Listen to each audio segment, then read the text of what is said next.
Check, check. Check, check.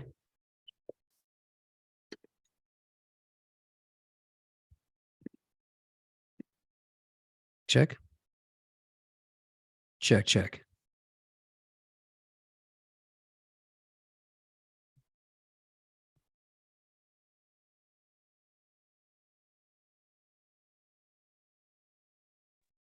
Hello, sir. Hey, what's up, Nick? How you doing? Doing good, man. How are you? Good. Good, man. Good Been to a see while you. since we seen each other. Yeah, you grew a whole beard since the last time I saw you. I know it. How have you been? Doing good, man. Can't complain, man. How's everything with you? How's the family? Good, good. Everything's going good, man.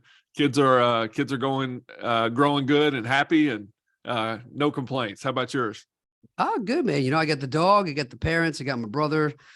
Everybody's in good space, pains in my butts on some days, but I wouldn't have it any other way. Yeah. where, Absolutely. where, Absolutely. Well, where I are you based appreciate out it. of? I'm just north of Pensacola, Florida, in a city called Okay. Pace. Okay, cool. You're up in the Northeast, right? Yeah, right now I'm in Chicago. I was just in New York for a couple of weeks, and I just actually did a quick event over there in Florida. I don't think I have any other events coming on till. Are you part of like the Mark Evans group at all? You with any of those guys? No, I don't know who that is. Oh man, you should check him out, dude. He's great. He's got a Mark great Evans? network. Yeah, he's got some big masterminds and stuff. I'm in a couple of his masterminds. He has an event once a year right around his birthday in the summer, usually in Ohio. And it's amazing, dude. Like I made so many good contacts through there. He was Tim Bratz's like mentor. He's the guy who convinced Tim to start doing all the multifamily stuff, man. That'd be a great contact. I'll link you guys up for sure. He's a great guy. Awesome. Yeah, man, that sounds great. It's because Tim was at that when we met in Orlando. Tim was at that event. Yeah. Yeah. I think, what was the name of that group that put that on? Are you still a Advisors member of Council? that? Yeah. Yeah. Yeah. So You still a they member there? split. No, I'm Oh, not. do they? Yeah, so Lee Kearney kind of went one way and that became Advisors Council. And then Tim kind of started his own. That was, I think, like Legacy Family or Legacy Boardroom, or so he's kind of doing his thing over there. So I still talk to all of them, made some great Yeah. contacts from there, but just went a little bit of a different direction. Did I lose you? Yeah, absolutely. Oh, cool. That makes sense. Awesome, man. No, Dude, no, so can you hear me? yeah, I can hear you. So I know you said you had some stuff going on that you wanted to kind of nail down. So this won't be out for probably a month or so. So we still have some time, but like, what can I make sure I hit? Like, what kind of stuff you got going on? I want to make sure I set you up for success, sir. Well, I appreciate that. I want to cover whatever you want to cover. If it does make sense to throw it in there. So I'm creating basically. I spent the last 4 years running a direct mail marketing agency, and through that time we did a lot of direct mail and stuff like that. And what we've gotten really good at is building good lists. And anyway, I have this new product that I'm releasing, and basically we could send them to that page. I could get you a link before it gets sent out. It's a very low ticket front end product, and then there's some higher level stuff on the back end if they want to do it. But yeah, I mean, if we could send some people there, that would be awesome. But I'm here, and I'm just happy to be here. So whatever you want to talk about or discuss, I'm cool with. Awesome. Just taking notes here. Is it still Leadsmith RE? Yeah, Leadsmithre.com. But that won't be. I'll have another site set up for this. Okay, cool. But I can get you the info prior to it getting released. Awesome. Cool. So I got Leadsmith RE. Yeah, so I was just gonna kind of go over. Again, I tell everybody I'm excited to talk about whatever you're excited to talk about. And I just watched your Flip Packet Live from this past year, dude. I thought it was great. I love the one before. I was looking through your social media stuff. So whatever you want to talk about, man, I'm definitely in for anything that you think is like a good topic for anybody, dude. I'm all in. I have some notes, basically, obviously talking about marketing, taking off a little bit of what you said at the last Flip Hacking Live about how to scrub some bad properties, and just talking about a little bit about the market, changes in lists, changes in the demographics of maybe what's working, what's not working, KPIs, mindset stuff. I love your whole thing about like not watching the news. I didn't know how deep you wanted to get into the story of, kind of overcoming addictions and things like that. I like all that Yeah, stuff. I'm good with it. I'm an open book. We can talk about anything. I'm good with all that stuff. We can go the mindset route, we can do the marketing route, we can do both. Yeah, I think a any little of bit of those also is things. good. You know, Okay. everybody needs a little bit of all that stuff. Yeah. Yeah. I'm happy to talk about whatever. Cool. Yes. So you said you don't have I'll leave it kind of check the show notes thing for like the new company. So you said you're gonna have a different link for it. Yeah, that'd be perfect. Okay, cool. Awesome. And then I can always update the intro when we come in and be like, hey guys, go check this out. So I'll get it updated. And if there's like a little bit of a delay there, I can always push the episode out until you're ready for it. So I'll make it work Okay. for you for sure. Cool. Awesome, Awesome, man. I man. really appreciate that. If All right, I let me get this going. All right. My guest today on the A Game podcast is a former Marine and current lifelong entrepreneur who is a marketing master. He's had his ups and downs in life and business like everybody, but he's found ways to continue swimming upstream and achieving his goals. He helps others do the same, overcoming mental obstacles in life and business, especially through his tried and tested systems of saving time and saving money by generating better leads for you and your real estate investments. I've seen him speak. I think he's an outstanding speaker. He gives tons of great value, and he's spoken at some of the biggest stages, including Flip Hacking Live, with none other than our friend Bill Allen, and he's worked with some of the most successful investors in single family and multifamily in the industry today. He's the owner and operator of Leadsmithre and is launching a new direct mail product after spending years working out the benefits to make you more money with less time and hiccups that we're going to talk all about that he's got coming soon. Please welcome to the A Game podcast, somebody I've been hunting down to get on for a long time that I very much like and respect.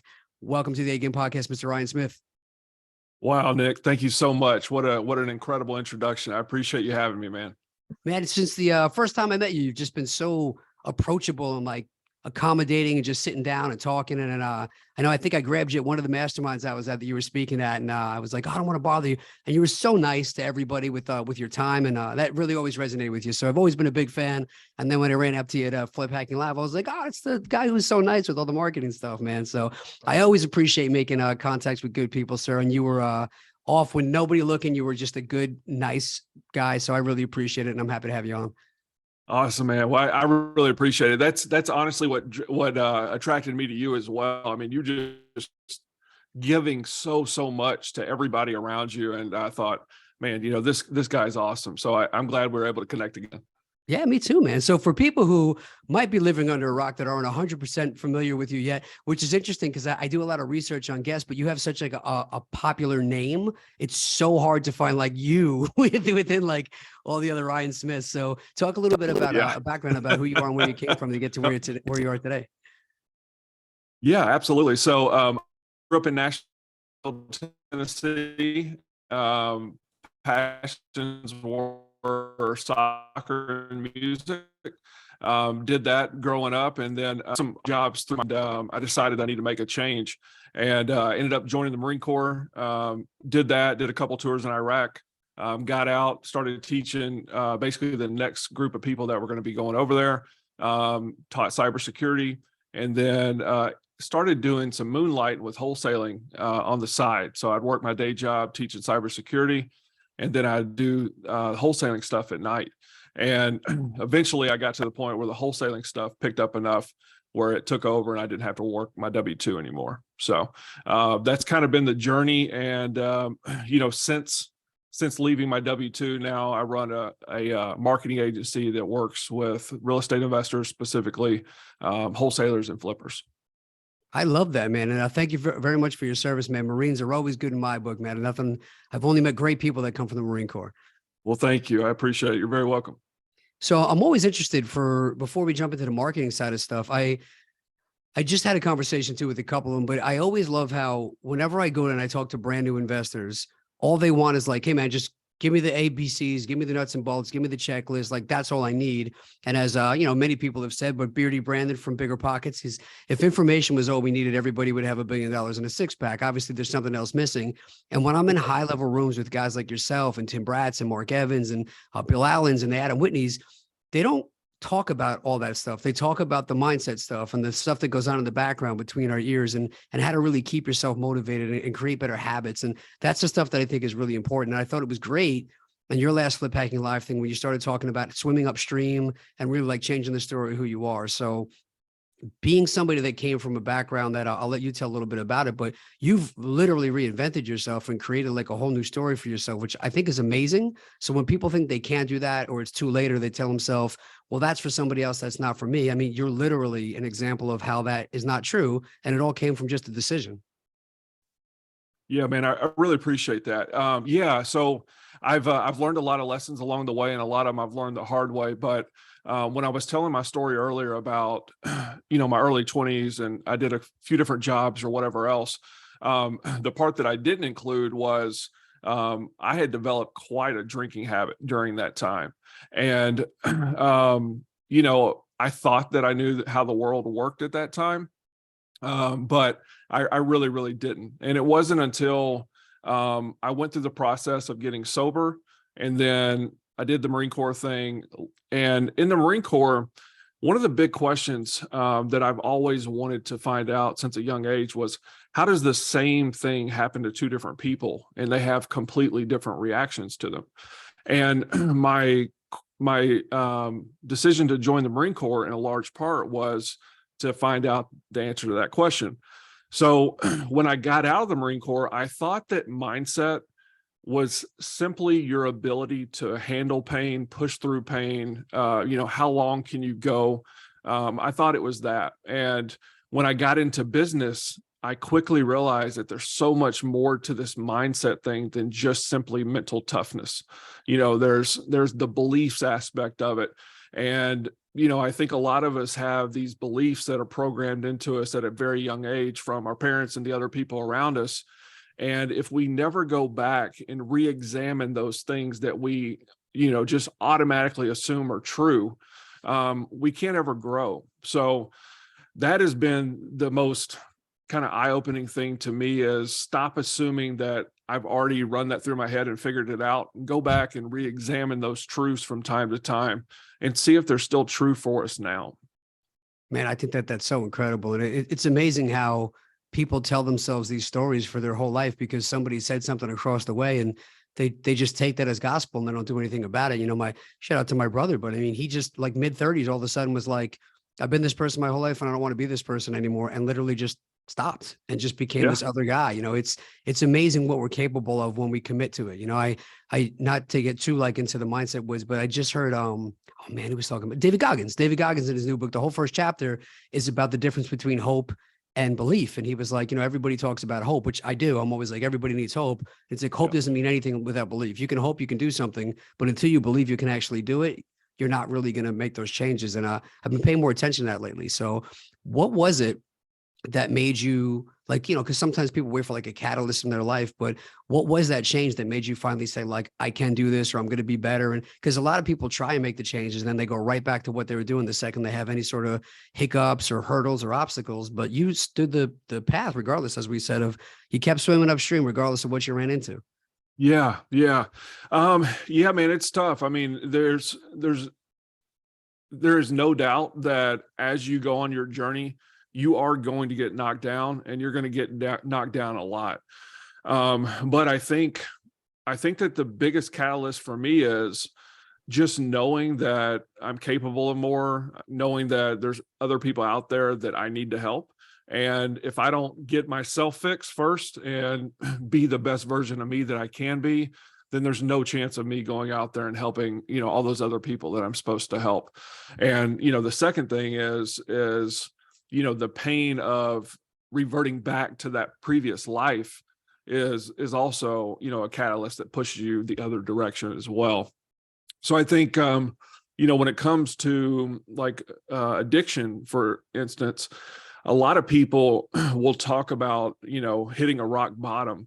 And I think that's it. You kind of hit the point where you're like, I can't keep on living life this way and keep doing the same things that I've been doing and getting the same results. And if I want a different result, then I have to change the actions. So that's kind of what pushed me to start making those changes. I absolutely love that, man. I tell people all the time, your life is a recipe. Where you are today is because of all the decisions you've made. That's your recipe. And if you think you're going to change where you end up and you're not going to have to change the ingredients in that recipe, it's crazy, so it's just a conscious decision. So I love that, man. And that's a great analogy. Yeah, I'm a food guy. I always have to go back to food, right? Nice. Every time. So the other part that I think is also worth noting is a lot of the guys that I know that are more successful, they tend to come from backgrounds of like law enforcement, military, athletics, things that I guess come from like discipline and structure. What kind of things did you learn from being in the Marine Corps that have helped you translate into business today? Yeah, that's a great question. So yeah, like I said earlier, one of my main things was figuring out how to kind of bulletproof my mind, so to speak. And so you know, when when I went through the experience with the Marine Corps, what I what I eventually, it took a long time to get here, but what I eventually got to the point of is they want to get you to the point where when you're told to do something, you immediately respond and go do that thing. And it doesn't matter if it doesn't make sense, or it doesn't matter if it's hard or it's going to be challenging or anything like that. Mission success is, the number one thing. And that is one of the biggest lessons I learned, that before I did that, there would have been a lot of things that I said, oh, you can't do that, or, oh, that's not possible, or all these different things. And, a lot of that stuff is just limiting beliefs. So that's one piece. And the other piece is you end up pushing your body to places that you didn't think you could. And you realize that your body is a lot more capable than what we think. And I know you know a ton about that based on your jiu-jitsu background. But yeah, that's been a couple of huge lessons for me along the way. That's awesome, man. I love that. Those are all. It's interesting because I've talked to so many different people from different branches of the military that are all successful in business, and they all have a little bit of a different take of like what they took from that life. So it's cool. That was a very Yeah. original side of it that I like. That was a great answer. Thank you. I appreciate that. Awesome, man. Definitely. So let's talk your bread and butter now, marketing. So what is marketing? Like if you just had to just give a quick, like people are like, what the hell's he talking about with marketing anyway? What would your answer be? I would say that's a great question. I wasn't ready for this one. So marketing, I would say to make another person aware of something. So whether it be a product or a service or whatever else, it is making them aware of it in a way that they want it. That's a great answer, man. You're throwing your feet pretty good there. That's good. That's good, man. It makes I sense too, because appreciate it. again, if you don't tell anybody what you're doing, how are they ever going to know? So Yeah. now pivoting to real estate investors, I know you're helping out with marketing on that side, but why is it important? Why is marketing important for real estate investors? Yeah, well, I mean, when it comes down to wholesaling, it's pretty much just a marketing game. It's just who can drive in the number of leads that they need to, at the cost they need to do, the number of deals that they have to do. So, in order to generate consistent deal flow, you have to be marketing in that industry, and it's the lifeblood of the business. I mean, there's just no two ways about it. If you stop your marketing, the business just goes away. There's just no other way around it. So one of the things that I first saw you do was you were pulling up some marketing stuff when you talked about how to scrub bad properties from your list. So before we, I guess, even get into that, backtracking for somebody listening, if they're not really even aware, like what are lists? Like when you talk about marketing, a lot of that comes from like, we're pulling lists, but what are lists? Yeah. So, there's three components to a marketing campaign. There's the offer, there's the list, and then there's the creative or the copy. And so the list are the people that we are going to send this marketing out to.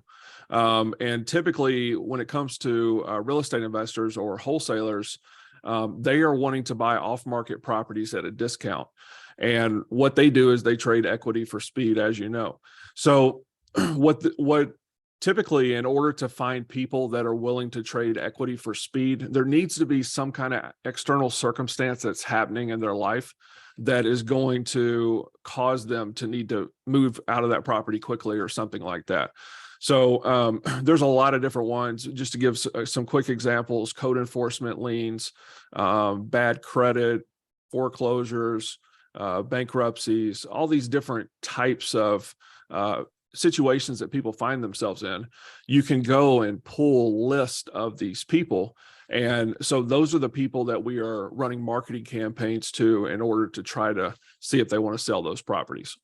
That's fantastic. I tell everybody when they go, well, why would somebody want to sell their property? I would never sell my property at like 50, 60 cents on the dollar. And I go, oh no, I totally get that. So are you going through like a tax foreclosure, a mortgage foreclosure, probate? Like No, you're not. So you wouldn't. So there has to be some motivation because we're not getting deals from people that want to sell. You're getting deals from people that need to sell. So I like that you talked about there has to be some extenuating circumstances for it. So you mentioned three parts there that I thought was interesting. So let's talk through those. We're on that topic. So you said you had the Yeah. list, the offer, and the copy. So talk the offer now. Yeah. So, so to go a little bit deeper into that, most of the things that you look at, it'll say that 40%, 40% of your success is due to the offer, 40% is the list, and then 20% is the creative. So we got the list part knocked out. As far as the offer goes, this is why I think the list is so important inside of real estate investing, because typically most of your wholesalers out there have the same offer. It's like, hey, we can pay cash for your house quickly and we can close in a short amount of time. Some people have like a multi-tiered offer where they offer, cash and then owner finance and then something else. But, typically most people are just making cash offers. So if that's true, the only thing that we have to differentiate ourselves is really the list. Now that's not the case in every single industry. A lot of times the offers are really good, but typically the offer to these people is to buy them out in cash and close quickly. I love that. And then the third part of that. So you said the copyright. Yeah. The copyright, what are the words on the paper? How is it laid out? What does it look like to the eye? Does it make people want to read it? Things like that. So that's the final piece of the puzzle. That's cool. I agree too. I think it's interesting when you watch people that are doing the same thing in the same markets and one has a lot of success and one doesn't. What are you seeing as far as when we talked about scrubbing lists? What are some common mistakes people make in their marketing? Yeah, that's a great question. With how the market is right now, it's a little bit tighter, and I have always been a huge proponent of going after more niche style lists, like specific events. You know what they are, but for people listening, if you're not familiar, a niche event are those examples I gave earlier, like code enforcement liens, houses that have caught on fire, foreclosure, stuff like that. Those are all different types of niche lists. One thing that I think a lot of people struggle with is they just get lists wherever they can, and they just pull like a high equity list or something like that. And the downside is that it costs the same amount to market to a bad list as it does to a good list.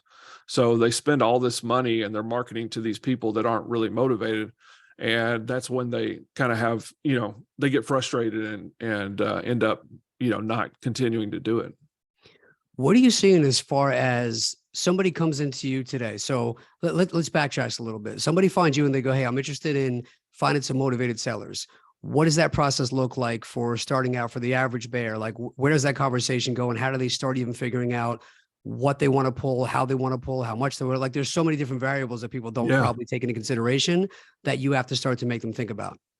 Yeah, absolutely. What a great question. So the main things are, number one, what specific areas do they want to target, whether it's, a county, a city, a zip code. So that's one.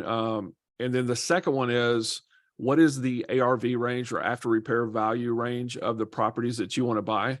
So, typically you're not going to have a lot of success buying $2 million houses at wholesale prices. So, we want to figure out where is the sweet spot for that and what price range do we want to target? So that's another one.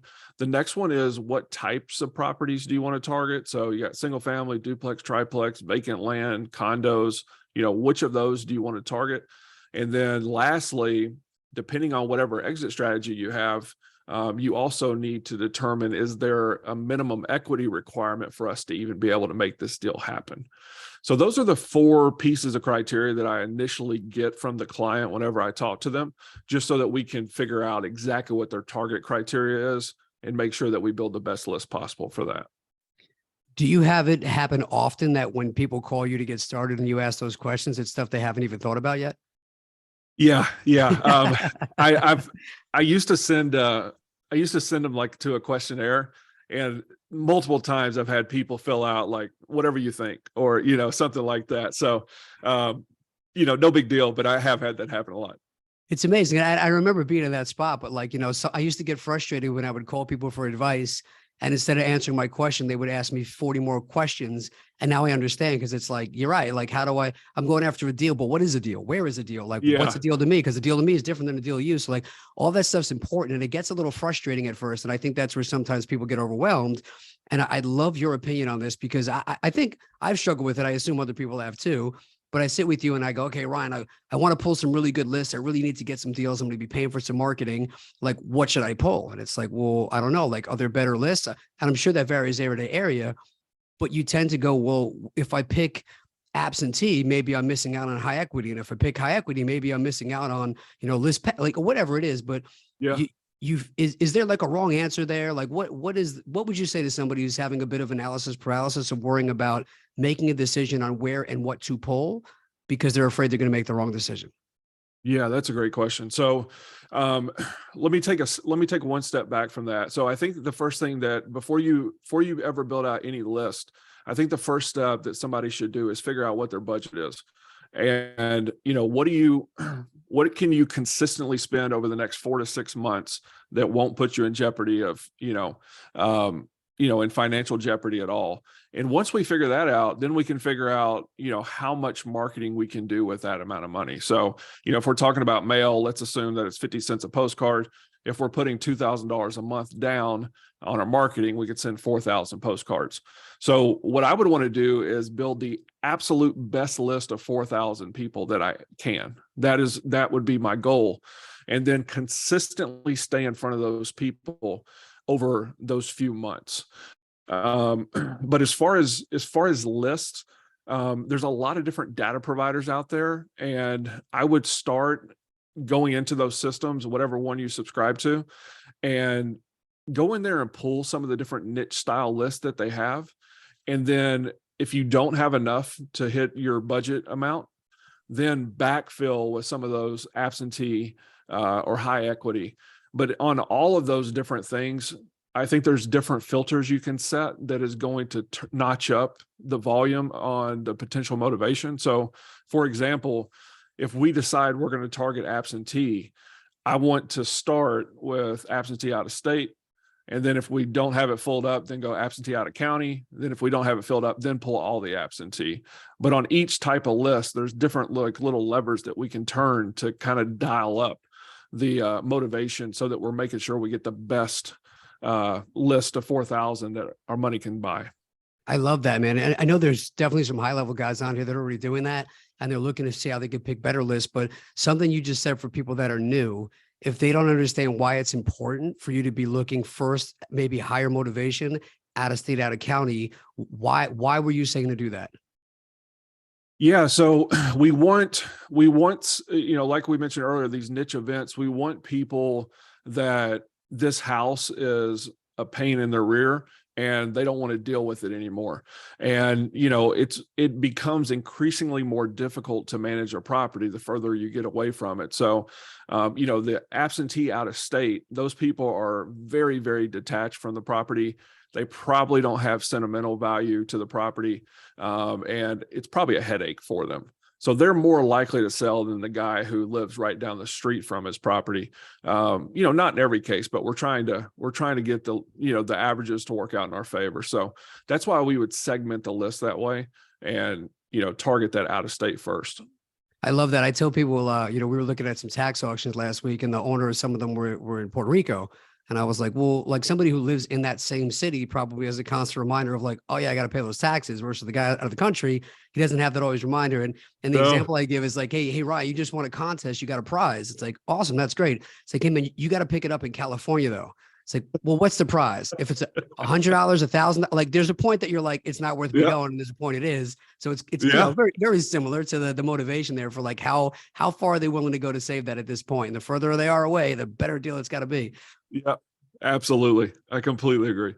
Awesome, man. So that's great info like there. So now when we talk about niching out to these lists and picking some other ones, do you have better channels that you prefer? I know you're a direct mail guy, but for people not listening, like channels could be RVM, SMS, cold call, door knocking, direct mail, like all stuff that have been tried, true, and tested. Like, what are some of your favorites and why? Yeah.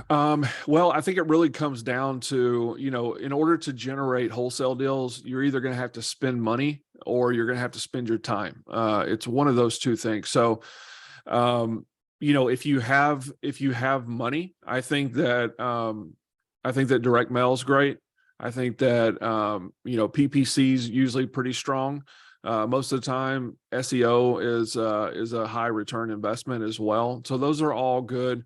Also, pay-per-click is pretty popular right now. Or I'm sorry, pay-per-lead is pretty popular right now. So those are all good ones if you have quite a bit of a marketing budget. If you don't, there's texting. That's a big one. RVM, you mentioned. I haven't seen as many people doing that right here lately, because I think there's a lot of issues with it. And the same with texting. It seems like the deliverability is getting worse and worse as we go. I think we're on the back end of our texting days, most likely. I don't think it'll go on at scale. If you go back a few years ago, people were sending tens of thousands of texts a day, and now most of the systems cap out at like 600 a day. So you can't really do it at mass scale. And then another thing that I kind of got my start with was I found, Bill. Bill was doing a ton of direct mail marketing in my market. And I just asked him if I could have his return mail, because he wasn't doing anything with it. So I started looking up those people, finding them, getting in contact with them, and we started generating some deals that way. So those are all like low cost ways that I think would be good for people to get out there and get going.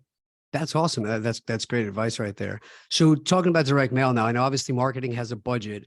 What is the threshold now for like average? They're coming in, they want to do some mail. Is there like a starting point where you should probably budget about X amount on the low side? And obviously it can go up to who knows how much. I know people spending 6 figures a month in direct mail, but like what's a good thing? Like starting out new, you don't want to break the bank. You want to test the market a little bit. What's a good expectation to start with as far as a marketing budget?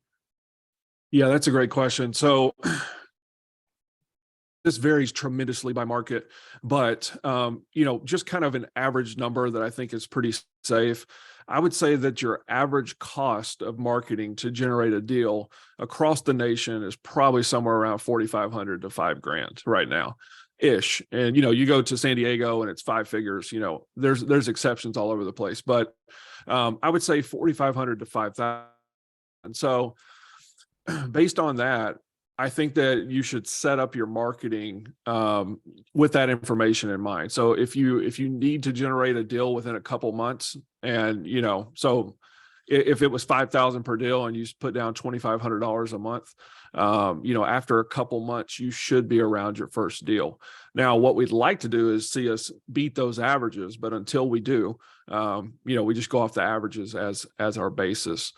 So there's that. And then the other thing is that I think a lot of new people struggle with as well is they'll see this big list of 10,000 people and they'll say, hey, I'm going to mail all of them. And they mail them all once. And it's almost just like burning money. Whatever you know these things already, but there's the rule of sevens in marketing that says, if you got to touch somebody 7 times for them to even know you exist. And, over 80% of your sales come between the 5th and 12th touch. And most of your newer investors are starting direct mail campaigns, and they're touching them, 1, 2, maybe 3 times. And there's just not a ton of sales that are happening in those first 3 touches. They happen further along the line. So I would recommend, whenever you figure out your budget, we want to figure out what we can send in that month. And we would just want to send to those same people each month. If we have some new people come along that are good fit for us, we can add them to the list, but we're going to just keep those same people. We're going to stay in front of them. Awesome. So I would assume direct mail is pretty much that's your bread and butter. That's your main strategy. Yeah. Yeah. So the question, it was interesting. I forget who was, I forget his name offhand. I don't mean to insult him, but he was speaking at Flip Hacking Live, and he was great. And his whole thing, it was a lot of driving for dollars and doing direct mail. Oh, Bethel. That was Von Bethel. Yeah, there you go. Von Bethel. So he was doing great.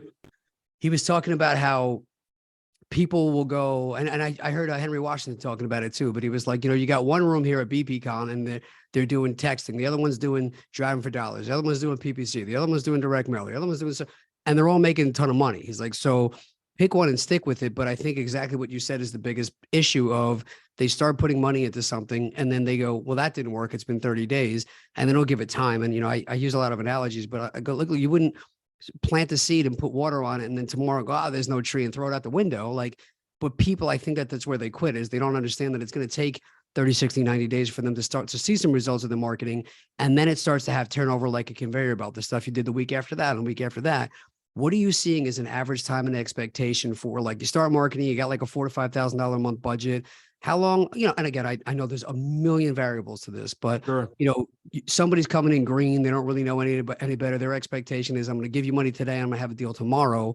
What is the real expectation to get a deal from your marketing? Yeah, that's a great question.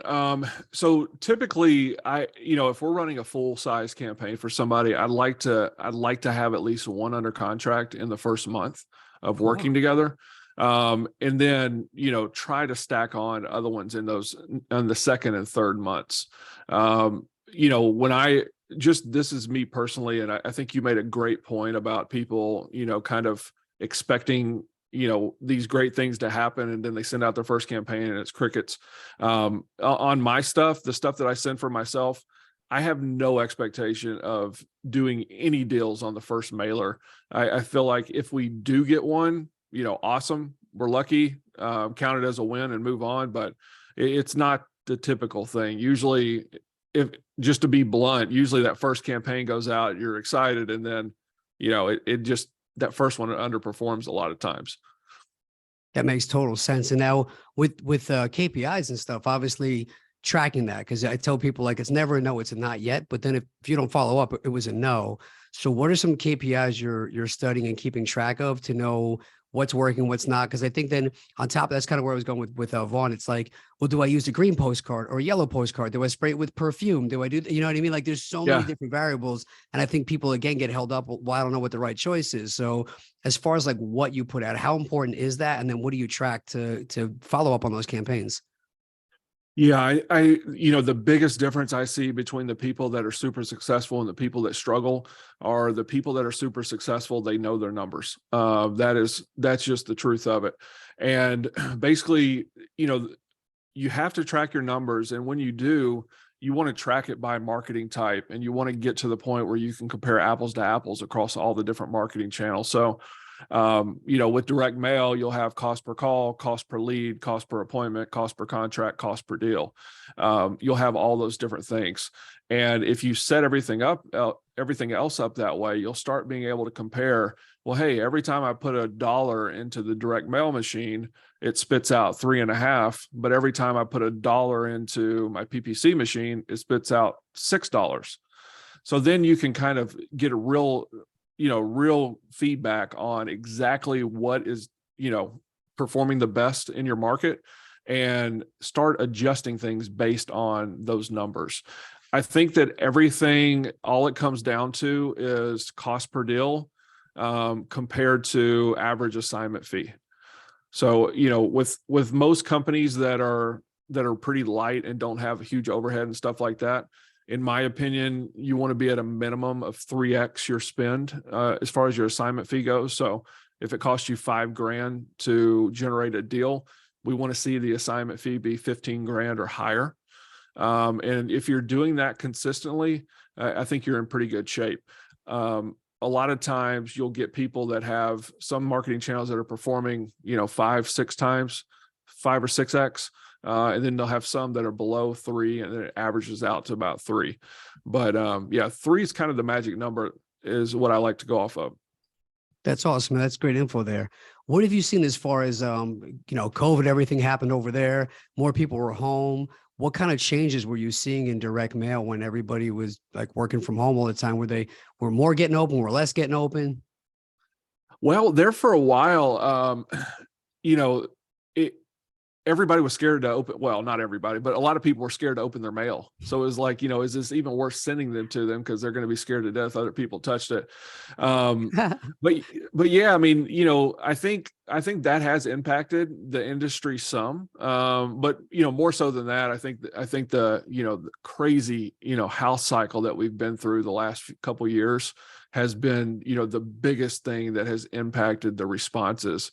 And, right now at this current second in the market, I think there's a big discrepancy between where the sellers want to sell and, where what the current value of that property is. And, we're kind of stuck in that limbo phase right this second. Yeah, it's an interesting time. Have your lists adjusted at all for where we are in the market as far as different motivations and stuff than it was maybe 6, 9 months ago? Yeah, we are seeing certain lists, just becoming more and more filled with people, a lot more so than in the past, specifically like bad credit. Sometimes those lists are getting like really, really large. So yeah, we're definitely seeing some changes. Seeing, when we go and we stack list, we basically, I'm trying to think of a simple way to describe it. With stacking the list, we basically just see which properties are on multiple lists so that we can concentrate more efforts on those properties. And it's amazing how many stacks we get on some of these different properties of all the different things they have going on with them. That's awesome, man. Now, so I tell also people, the more stuff you're willing to do that the person next to you is not, the more money you'll make in this business.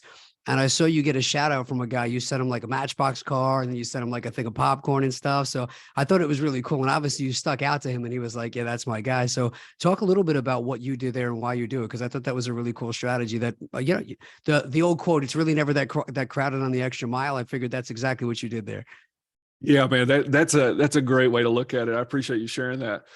Yeah. So when I first launched this company back in 2019, I was running Facebook ads and I was spending tons of money, and I was getting on a lot of calls with potential clients, but they were just the wrong people. And that went on for a while, and I was getting frustrated. I was spending money like crazy and it just wasn't working. And I didn't know what else to do. I was about out of money. We were almost out of business before we were even in business. And I ran across this concept called the Dream 100. And back in 2007, Chet Holmes wrote a book called The Ultimate Sales Machine, where he mentions this Dream 100 concept. And he said, instead of going after the entire world as your potential clients, just go after the 100 ideal clients. And then several years later, Russell Brunson takes it, puts his spin on it, and he says, instead of going after the 100 ideal clients, go after the 100 influencers that already have your ideal clients as part of their audience. So I read about that and I thought, man, I'm great at finding people. So this is right in my wheelhouse. So what I did was I went online, I built a list of about 250 different real estate investors that were high level. And I sent them all Matchbox cars, and we did for the first 5 months of the business, we did $0 of revenue. And the month we did that, we did 90 grand the first month. So I didn't know we were going into this, but I'm starting a new offer right now where we're helping business owners connect with those people that can really, really move the needle for them, make those high level connections. So we like to use mail just because the online space is so noisy and crowded these days. If you can send something to somebody's house and just put a little gift in there that gets their attention in some way, it'll buy you, a couple of minutes for them to read your message. And, you can get in front of somebody for, $6. So it's a really effective way to do really pinpointed marketing. I wouldn't do it. You can't afford to do it to a bulk audience, but you can do it to specific people. I love that, man. That's really cool. And obviously it works, you know what I mean? And then that's the good thing about social media. I tell everybody it's a tool or it's a weapon. It could be used for good or evil. But when you do something like that, and then that person shows it and tags you, and like, that's really cool. That's how stuff really starts to get out there. So I thought that was awesome. Thank you. I appreciate that. Yeah, that was cool. So talk about some of the other ways now. I know you got some other stuff coming out. You got Leadsmithre, but you're also working on something new. And now you talked about this stuff. So let's go into like people that are listening that are overwhelmed. I don't even know how to pick lists. What are the best lists? What's my budget would be? How do I keep track of these KPIs, all that kind of stuff? Where do you come into this process? Yeah, absolutely. So, for the last few years, we've had done for you everything we've done for you, all of our different packages. And what I decided to create was, I thought, we have been in this business for the last several years. We have bought massive amounts of data. We've done tons of testing and all these different things. And we have figured out, which lists really, really perform really well. And I thought, what if we just created a quick guide that listed all of our favorite lists and exactly where to get them and why we like them. And it's a $5 product, but I think that what it'll do is give people a really good jump start on, hey, I don't know which list to pull, or hey, I'm brand new, or hey, I've been doing this forever, but my lists aren't great. It's a great foundation to start getting those types of lists and exactly where to get them in the whole 9 yards. So inexpensive product. It's $5. And it has all of my favorite lists in there and exactly where I get them. That's awesome. And then as far as linking up influencers with people of influence, like you were saying earlier, where's that going to go? How do we get involved in that? Yeah. So if you want to check that out, you can go to dreamsmith.one, or you can email me at ryan@dreamsmith.one. And what we're doing is we're putting together very custom campaigns. It could be anything from we've done it with people that wanted to buy a specific farm, and they've done that. We've done it where, people want to appear on podcasts because they have a new book coming out, or they have a $5,000 offer that they want to get in front of and get more people into. So they want to get on podcasts. So anything like that is right in our wheelhouse. That's cool. And now, so you said something that I haven't heard anybody say in a while that I loved. I brought it up before we started talking, but when you're going through all this stuff, like your day as an entrepreneur, like thinking of the stuff that you want to put into your head versus out of your head is hard. And, like we were going back to the mindset thing, it's like having junk food all day. And I get very triggered by the news, because when I was growing up, my parents watched the news every day at dinner, and it was Tom Brokaw talking about how, like, every day I was like, this is it, we're going to die tomorrow. So like, I've always hated it. And now that I got away from it, it's been almost interesting. So I'll have a little bit of a two-part question here, but I tell people all the time, don't watch it. My buddy Joey says CNN is constant negative news, but whenever I'm exposed to it now, I'm so sensitive to it. If I'm in an Uber and the guy puts it on, if I'm in a restaurant, I'm like, please shut that off. I was home in New York over Christmas, and they're showing all like the Christmas lights and stuff. And like the banner that's going underneath, like these beautiful Christmas pictures, there's like 3 killed in tornado in Oklahoma. I'm like, come on, I want to see that. It's Christmas. Right. So talk about your like the benefits of not watching the news and keeping like the clean and the positive stuff going into your head every day versus the garbage. Yeah, man, that is a lesson that took me a long time to learn. But every bit of information that we consume, I think has an effect on us, whether it be positive or negative. And a while back, I stopped watching the news. In my 20s, I kind of got into I kind of got overly involved in politics, and I knew, what was happening and who said what to what and all this different stuff. And what I found after doing that was it just made me miserable. Like it was nothing. Me knowing all that stuff did nothing to help the situation. And it just made me get upset for no reason. So I've kind of gone the exact opposite, direction, and I don't watch news at all anymore. It's all like it's all to get clicks and to get attention. And, they have to spin this stuff so that they can get people to watch their shows and stuff like that.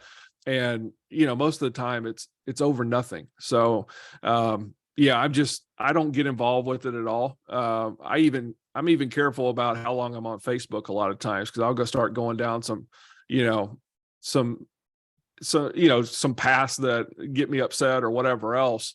And I'm like, why am I even on here? Do my business, put out whatever post I'm going to do and then leave. So turning off the news has been huge for me. And I highly recommend it to anybody who, wants to have more peace. I agreed. I watch my dad turn it on and yell at the TV every day. I'm like, you chose to put that on. Like, you can only be mad at yourself for that. But you brought up another, that was going to be my follow-up there, is I've always stayed away from the news. And over the last year, I always loved social media. And now I'm almost finding like the negativity from the news is now transitioned over to social media. And like a lot of the stuff when I scrolled, it's like agendas and stuff. And I'm kind of like, man, this isn't even the safe place it used to be anymore either. And I'm trying to almost distance myself from there as well. Unfortunately, it's a massive tool for this business. So I'm trying to work that part out. But are you finding the same thing? Like, I guess you kind of just said the same thing. Like you see a little bit of that on social media as well.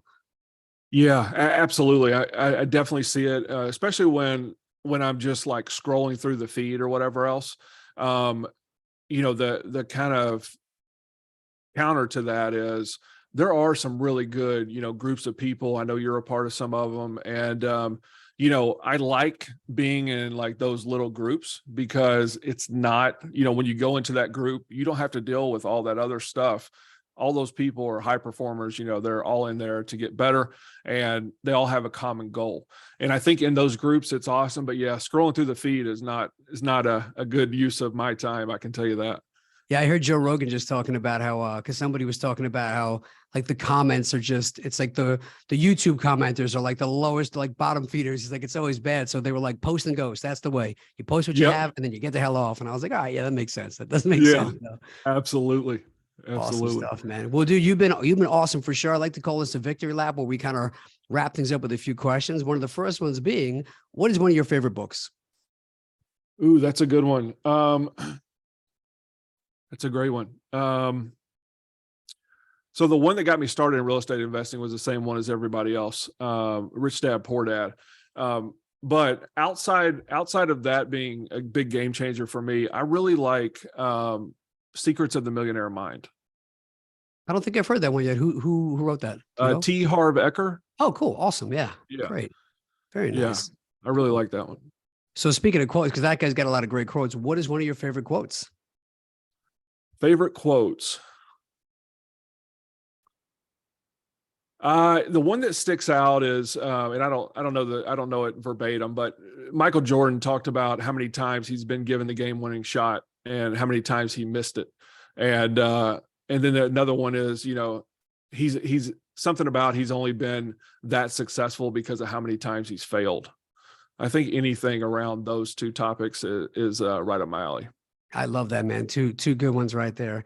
One of the last ones here, put you on the spot a little bit. What is one of your biggest mistakes in real estate? Well, that's a good question. Playing way too small, thinking that my capabilities are less than they actually are. There's you know this better than I do. There's a lot of high level players out there, and the truth is they're just normal people. And anybody that's listening to this can become one of those high level operators, and you don't have to be born with it or anything like that. So don't underestimate yourself like I did. I love that, man. That's great info. I think we could all use that from time to time. And finally, of course, how do people find you? Obviously, for any of the new stuff you have coming up when this episode comes out, check the show notes. I'm going to have some links to go where you need to go there, but social media, stuff like that, company websites, like what's the best way to kind of find you and contact you? I know you gave an email out earlier. Yeah. So you can check out our website at leadsmithre.com. You can send me an email at ryan@leadsmithre.com. On Facebook, it's facebook.com/dreamsmith01 is my account. And any of those ways are great ways to contact me.